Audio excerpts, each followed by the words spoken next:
నమస్కారం. డాక్టర్ స్వతంత్ర కార్యక్రమానికి స్వాగతం. Robotic urologist, kidney transplant surgeon, micro surgical andrologist, 11 world records holder doctor Kammela Sridhar గారు లైవ్లో మాట్లాడుకునే వారు. స్క్రీన్ పై కనిపించే నెంబర్స్కి కాల్ చేయండి. నమస్కారం డాక్టర్ గారు. నమస్కారం. డాక్టర్ గారు, రెస్టారెంట్ హార్ట్ అటాక్ అంటే ఏంటి? జనరల్గా రెస్టారెంట్కి ఎప్పుడైనా సరే మనం ఒక ఎంజాయ్ మూడ్లో వెళ్తాం, గ్రూప్గా వెళ్తుంటాం. వెళ్ళినప్పుడు కిరింతలు కొడుతూ పాటలు పాడుతూ అక్కడ మ్యూజిక్ ఉంటుంది. ఈ మధ్యలో సడన్గా ఒక వ్యక్తి చనిపోయాడు అనుకుందాం.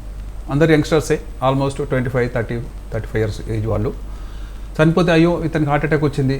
ఈ క్రమంలో పాపం మరి మనకేం జబ్బులేం తెలియదు, ఇంతకుముందు ఏం టెస్ట్లే చేసుకున్నాడో లేదో అని అనుకుంటారు తప్పితే అక్కడ జరిగినటువంటి ఒక స్పెసిఫిక్ ఈవెంట్ ఏదైతే ఉందో అది కాజ్ ఆఫ్ డెత్ మనకు తెలియదు. అదేంటి చూద్దాం. జనరల్గా ఎక్కడైనా సరే ఆల్కహాల్ తీసుకుంటుంటారు ఇన్ మోడరేషన్, అంటే కొద్దిగా తీసుకుంటే పర్లేదు, మరీ మత్తెక్కేంత కాకుండా లైట్గా కొద్దిపాటి తీసుకునే వాళ్ళు చాలామంది ఉంటారు. దాన్ని పెద్దగా దురలవాటు కూడా భావించడం మానేశారు అందరూ. కాబట్టి ఆల్కహాల్ తీసుకోవడం పరిపాటి అయిపోయింది. ఆల్కహాల్ తీసుకున్న ఎప్పుడైనా సరే దాంతోపాటు కొంత నాన్ వెజ్ ఉంటుంది. తీసుకున్న వాళ్ళు కొన్నిసార్లు సైలెంట్గా ఉంటారండి. అంటే వాళ్ళు నిద్రలో ఉన్నారా, డ్రౌజీగా ఉన్నారా, ఎక్కువ అయిందా ఆల్కహాల్ ఇంటాక్సికేషన్, ఇవన్నీ మనకు తెలియదు. కానీ వాళ్ళు సడన్గా సైలెంట్గా ఉంటారు. కొంతసేపటికి కొలాప్స్ అయి ఉంటారు. పడుకున్నాడు మనం అనుకోవచ్చు, పడుకున్నాడు కదా కొంతసేపటికి లేస్తాడు, ఏదో రూమ్లో పడుకోబెట్టేస్తే ఉదయం కల్లా లేచి వెళ్ళిపోతాడు. అలా కాకుండా ఆ సమయంలో నాన్ వెజ్ డైట్ కూడా కామన్ అండి. Alcohol with snacks. ఆ స్నాక్స్లో కూడా రకరకాల చాయిస్ ఐటమ్స్ ఉంటాయి. అందరికీ ఇష్టంగానే ఉంటుంది. ఎవరు ఎంత తింటున్నారని దానికి ఏం లెక్క ఉండదండి.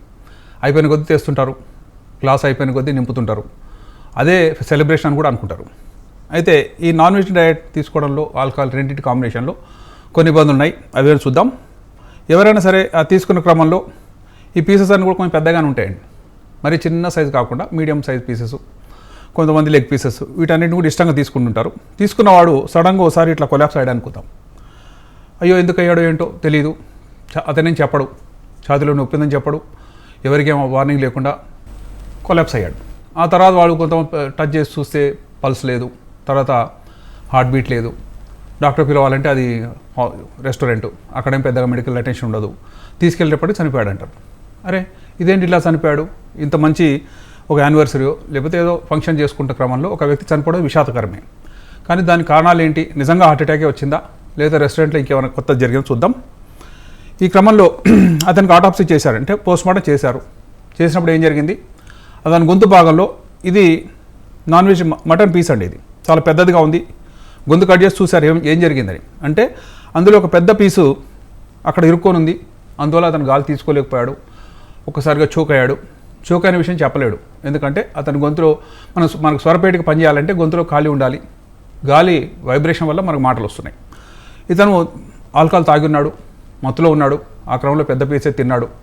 తిన్నది లోపలికి పోకుండా స్వరపేటికలకి వెళ్ళింది. గట్టిగా చెప్పలేకపోయాడు. ఆ చోకింగ్లో ఎవరు గుర్తించరు, ఆ మ్యూజిక్, ఆ ఆహ్లాదపరమైన వాతావరణంలో ఎవరు తెలియదు.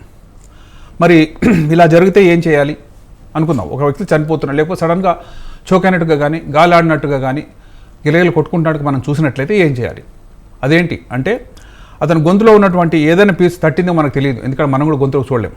కానీ దాన్ని డిస్లాట్ చేసే పద్ధతి ఒకటి ఉందండి. దాన్నే హిమ్లిక్ ప్రొసీజర్ అంటారు. మనం అతను పొట్టధర పట్టుకొని గౌకు దాన్ని 5 సార్లు గట్టిగా గుద్దాలండి. తర్వాత వీపు మీద బాదాలి. ఇలా బాదినప్పుడు గొంతులో ఏది ఉందో అది బయటకు వచ్చేస్తుంది. అది ఉందని అతను చెప్పలేడు, కానీ ఉంటే మాత్రం కంపల్సరీగా బయటకు వచ్చేస్తుంది. ఈ ప్రొసీజర్ వల్ల నష్టమే లేదు. ఒక వ్యక్తికి ఉదాహరణ గొంతులో ఏం తట్టుకోలేదు అనుకోండి, అయినా సరే దీంట్లో పెద్ద నష్టమే లేదు. ఏం చేస్తుంది ప్రొసీజర్ చూద్దాం. దీనికి ఒక ట్రైనింగ్ ఉందండి. మేము డాక్టర్స్ అయినప్పుడు ఫస్ట్ ఎయిడ్లో ఇది ఒక పార్ట్. ఎందుకంటే మనం ఎక్కడ మిలిటరీలో పనిచేస్తామో, లేకపోతే పల్లెటూరులో పనిచేస్తామో, లేకపోతే ఎక్కడ పెద్ద పెద్ద కార్పొరేట్ సెక్టర్లో ఉంటాము, ఆ క్రమంలో ఎక్కడ ఫంక్షన్స్ అవుతున్నాయో అక్కడ జరిగేటువంటి commonest incident or commonest accident, సడన్గా హెల్తీ పర్సన్ చనిపోవడం అనేది ఒక డిజాస్టరే.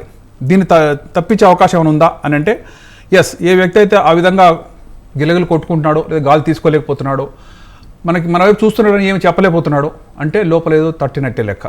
తట్టినప్పుడు అతన్ని తల ముందుకుంచి పొట్ట మీద గుద్దాలి, ఆ తర్వాత వీపు మీద బాదాలి. అలా ఇక్కడ 5 సార్లు అక్కడ 5 సార్లు చేస్తే తప్పకుండా ఏదైనా ముక్క ఉంటే బయటకు వచ్చేస్తుంది. ఎందుకంటే అతను కూడా ఒక ఎఫర్ట్ పెట్టి ఉంటాడండి. పెట్టి ఎలాగైనా దీన్ని బయటికి పంపించాలని ప్రయత్నంలో ఉంటాడు. కానీ ఆల్కహాల్ ఇంటాక్సికేషన్ వల్ల అంత ఫోర్స్ జనరేట్ చేయలేడు. ఆ ఫోర్స్ మనం జనరేట్ చేస్తాం, చేసి ఆ ముక్కను బయటకు పంపిస్తాం. ఇది కామనే, ఎందుకంటే కొన్నిసార్లు ఇద్దరు చేయొచ్చండి, ఒకటి ముందు ఒకటి వెనక నుంచి కూడా గట్టిగా చరచచ్చు అతను. అలా చేయడం వల్ల ఒక ముక్క సడన్గా బయటకు వస్తుంది. బయటకు రాగానే ఏమీ కాని వాళ్ళలాగా అతను మామూలు గాలి తీసుకోవడం, అమ్మాయి బ్రతికిపోయామరా అని అతను ఫీల్ అవ్వడం చూస్తాం.